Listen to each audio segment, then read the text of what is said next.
The Road Not Taken. By Robert Frost. The Road Not Taken is one of Robert Frost's most familiar and most popular poems. It is made up of 4 stanzas of 5 lines each, and each line has between 8 and 10 syllables in a roughly iambic rhythm. The lines in each stanza rhyme in an abab pattern. The popularity of the poem is largely a result of the simplicity of its symbolism. The speaker must choose between diverging paths in a wood, and he sees that choice as a metaphor for choosing between different directions in life. Nevertheless, for such a seemingly simple poem, it has been subject to very different interpretations of how the speaker feels about his situation and how the reader is to view the speaker. In 1961, Frost himself commented that The Road Not Taken is a tricky poem, very tricky. Frost wrote the poem in the first person, which raises the question of whether the speaker is the poet himself or a persona, a character created for the purposes of the poem. According to the Lawrence Thompson biography, Robert Frost, The Years of Triumph, 1971, Frost would often introduce the poem in public readings by saying that the speaker was based on his Welsh friend Edward Thomas. In Frost's words, Thomas was a person who, whichever road he went, would be sorry he didn't go the other. In the first stanza of the poem, the speaker, while walking on an autumn day in a forest where the leaves have changed to yellow, must choose between 2 paths that head in different directions. He regrets that he cannot follow both roads, but since that is not possible, he pauses for a long while to consider his choice. In the first stanza and the beginning of the second, one road seems preferable. However, by the beginning of the third stanza he has decided that the paths are roughly equivalent. Later in the third stanza, he tries to cheer himself up by reassuring himself that he will return someday and walk the other road. At the end of the third stanza and in the fourth, however, the speaker resumes his initial tone of sorrow and regret. He realizes that he probably will never return to walk the alternate path, and in the fourth stanza he considers how the choice he must make now will look to him in the future. The speaker believes that when he looks back years later, he will see that he had actually chosen the less traveled road. He also thinks that he will later realize what a large difference this choice has made in his life. 2 important details suggest that the speaker believes that he will later regret having followed his chosen road. One is the idea that he will sigh as he tells this story, and the other is that the poem is entitled The Road Not Taken, implying that he will never stop thinking about the other path he might have followed. Text of poem. 2 roads diverged in a yellow wood. And sorry I could not travel both, and be one traveler. Long I stood, and looked down one as far as I could, to where it bent in the undergrowth. Then took the other, as just as fair, and having perhaps the better claim, because it was grassy and wanted wear.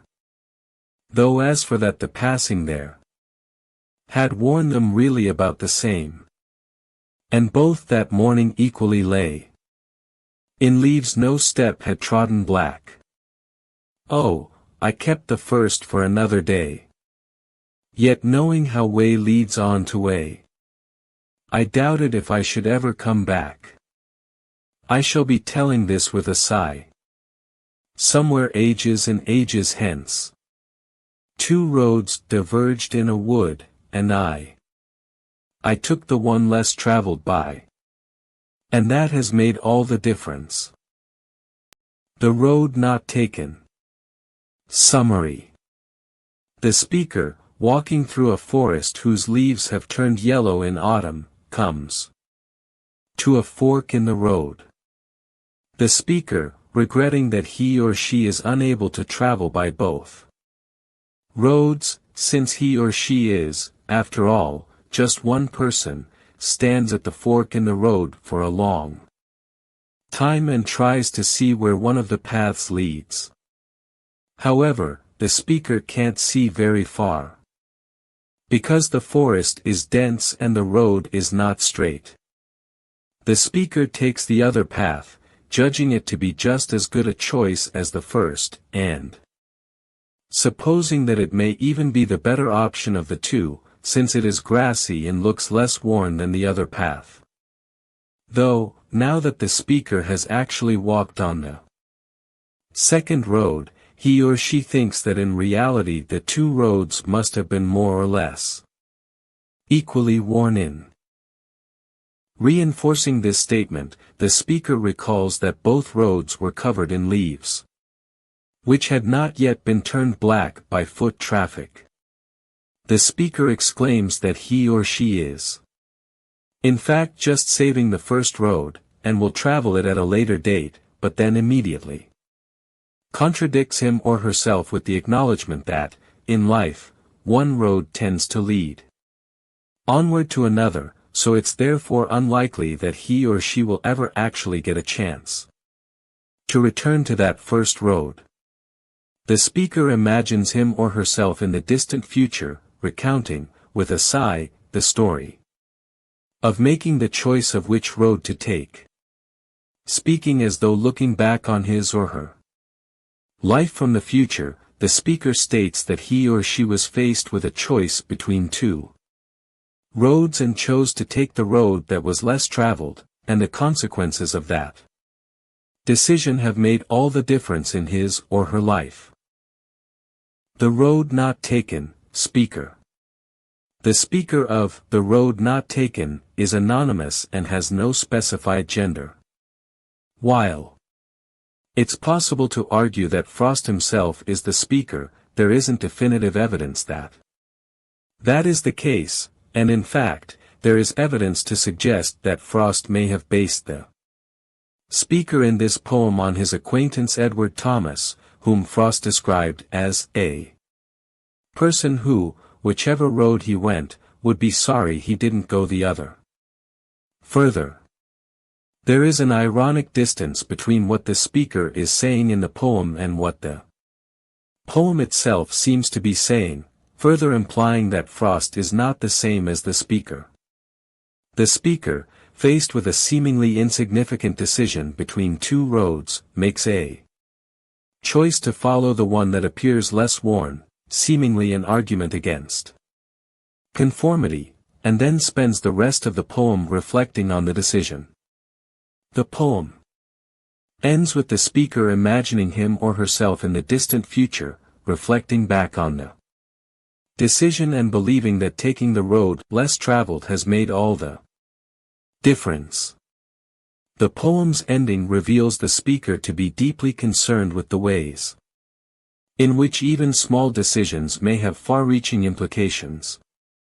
However, by acknowledging in lines 9 to 12 that his or her decision was based on incomplete information, the speaker also acknowledges that the consequences of these decisions can rarely be predicted or controlled, and that it's often difficult.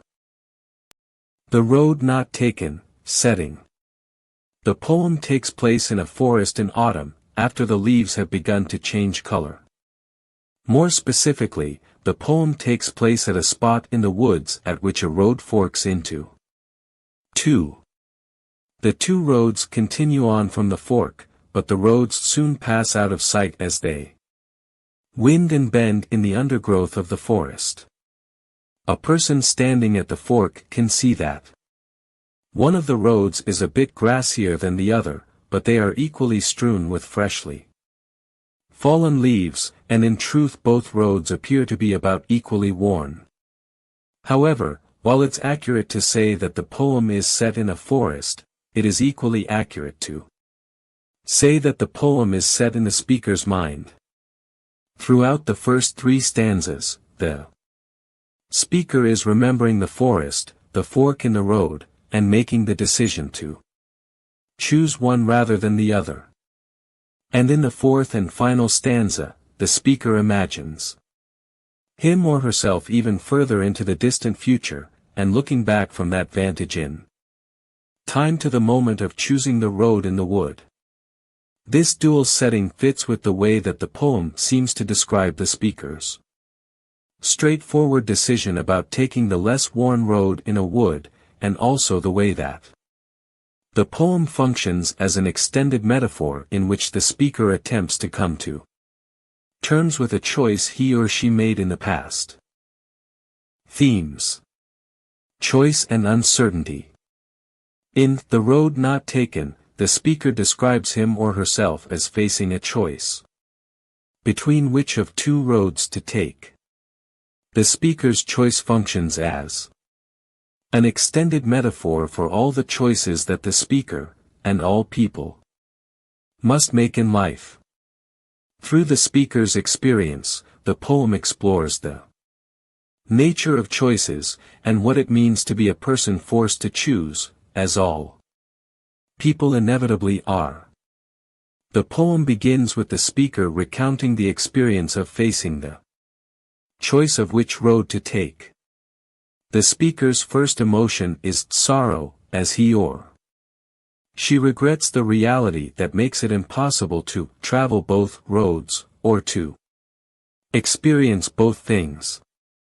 The poem makes clear that every choice involves the loss of opportunity and that choices are painful because they must be made with incomplete information. The speaker tries to gather as much information as possible by looking down one road, as far as I could, but there is a limit to what the speaker can see, as the road is bent, meaning that it curves, leaving the rest of it out of sight. So the speaker, like anyone faced with a choice, must make a choice, but can't know enough to be sure which choice is the right one. The speaker, as a result, is paralyzed. Long I stood, contemplating which road to choose. The speaker does eventually choose a road based on which one appears to have been less traveled, but the poem shows that making that choice doesn't actually solve the speaker's problem. Immediately after choosing a road, the speaker admits that the two roads were worn, really about the same, and that both roads equally lay, without any leaves, trodden black, by passers-by. So the speaker has tried to choose the road that seemed less traveled, but couldn't tell which road was actually less traveled. By making a choice, the speaker will now never get the chance to experience the other road, and the speaker hides from this psychic pain by announcing that he or she is just saving the first road for another day. But, again, reality sets in. I doubted if I should ever come back. Every choice may be a beginning, but it is also an ending, and having to choose cuts off knowledge of the alternate choice, such that the person choosing will never know if they made the right choice. The poem ends with the speaker imagining the far future, when he or she thinks back to this choice and believes that it made all the difference. But the rest of the poem has shown that the speaker doesn't, and can never, know what it would have been like to travel down that other road, and can't even know if the road taken was indeed the one less traveled. And, further, the final line is a subtle reminder that the only thing one can know about the choices individualism and non-conformity. In The Road Not Taken, the speaker is faced with a choice between two roads, and elects to travel by the one that appears to be slightly less worn. The diverging roads may be read as being an extended metaphor for two kinds of life choices in general, the conventional versus the unconventional. By choosing the less traveled path over the well-traveled path, the speaker suggests that he or she values individualism over conformity. The speaker, when deciding which road to take, notes that the second is just as fair as the first, but that it has, perhaps, the better claim, because it was grassy and wanted wear. In other words, the second road had the added benefit of being less well-worn than the first. Notably, this absence of signs of travel is phrased positively rather than negatively. Rather than stating outright that the road looked as if it had not had many travelers, the speaker states that it was grassy, a consequence of low foot traffic, and that it wanted wear, as if it were almost asking for the speaker to walk on it. The speaker presents nonconformity as a positive trait, and even implies that popularity can make things less appealing. The first road, because of its popularity, lacks the grass that makes the second path so enticing. The speaker seems to sense that though he or she has attempted to take the road less traveled, there's no actual way to know if it was less traveled. Second, the poem subtly questions its own final line, in which the speaker asserts that choosing the road he or she did actually take has made all the difference.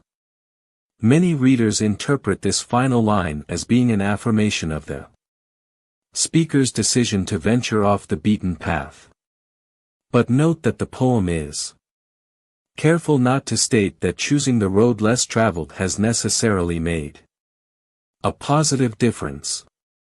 Further, because the poem has raised the possibility that the path the speaker took was not in fact less traveled, it also raises the possibility that the speaker is wrong, and taking that particular path can't be said to have made any specific difference at all. There is also a third option offered by the poem, which is that the speaker is correct that choosing that road made all the difference, but that this difference was created not by taking the objectively less traveled path, because no one can measure precisely which path was less traveled, but rather by making the choice to try to take the less traveled path. In this reading, the poem implies that it is the effort made to take the less conventional path that makes the difference. Despite the speaker's preference for nonconformity, though, the poem ultimately remains ambiguous about whether choosing the road less traveled necessarily leads to a better or more interesting life. First, the poem questions whether it's actually even possible to identify what is nonconformist. After choosing the road that seems to have been less traveled, the speaker then comments that, in fact, the two roads had been worn really about the same, making meaning. In The Road Not Taken, the speaker must choose between two roads without having complete information about how they differ. Even after having chosen the second road, the speaker is unable to evaluate his or her experience, because the speaker can't know how things would have been different if he or she had chosen the first road. In the final stanza, the speaker imagines him or herself in the distant future looking back on this choice. In this way, the poem engages not just with a choice being made, but with the way that the speaker interprets that choice and assigns it meaning after the fact. It is only when looking back, after all, that the speaker sees the choice of which road to take as having made all the difference. Many people read the poem straightforwardly, and believe the choice did make all the difference. The poem, however, is not clear about whether the speaker's final assertion is true. The poem implies that the speaker in the future may look back and construct a narrative of his or her life that is simpler and cleaner, and which gives this choice more meaning than the truth would support. Using this interpretation, the poem can be read as commenting more broadly on how all people fictionalize their lives by interpreting their choices, in hindsight, as being more purposeful and meaningful than they really are. The poem can also be read in a third and more positive way, though. In this third interpretation, the poem implies that it's less important whether the speaker's choice actually made all the difference than it is that he or she believes that it did. In this reading, the poem recognizes that the speaker, and all people, fictionalize their lives by creating meaning where there may not be any, but portrays such meaning-making not as fraudulent, but rather as a part of being human.